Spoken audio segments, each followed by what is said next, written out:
Itong video na 'to guys, para 'to sa mga alok po ng alok sa amin about herbal, mga supplements or medicine or what kung ano bang tawag niyo diyan guys. But I'll be honest na guys ha, nothing against po sa mga alam ko na may maganda po kayong motibo. Hindi lang po 'yan alam ko na business niyo and sa may maganda pong motibo sa amin or for business lang, either of the two guys, it's either business gusto yung kumita or concerned po kayo. But sorry guys, kasi iba po yung case ng husband ko sa mga hindi po nakakaalam.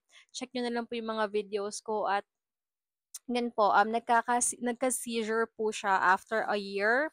So, hindi naman po sa ayoko pong lumabas na sinisiraan ko or what. Pero guys, based po sa experience namin, may tinake po talaga siyang herbal supplements na hindi po talaga naging okay sa kanya at kumokontra po siya sa gamot at nakita po namin yung effect po sa husband ko nung time na yon. Actually, nung na-try po niya yon nasayang po yung libo-libong gamot niya sa isang araw kasi nag-react po talaga sa kanya yon na hindi po maganda. Thank God wala pong ibang nangyari sa kanya. Pero guys, please, I'll be frank na lang din po na wag niyo na po kaming offera ng any herbal supplements, any herbal or something medication guys kasi ang susundin lang po namin ay yung doctor po namin guys ha, pasensya na po. Alam kong may magandang motibo po kayo na makatulong.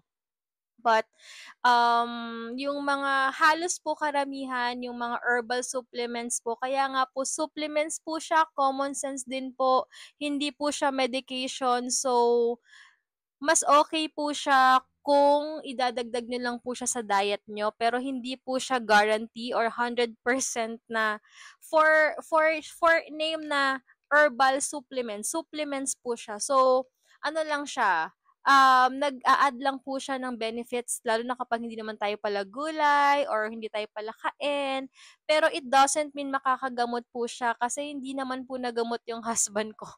May tinay po siya, hindi naman po nagamot, lalong lumala pa po ang sitwasyon niya. So, please lang guys, gumagawa na po ako ng video pangkalahatan kasi nakita ko po nag-trending yung video niya. Marami po nagsasabi na iba-ibang pangalan at marami po nag-PPM na ita-try, baka po mag-try, baka po mag-work. Guys, iba po yung kondisyon.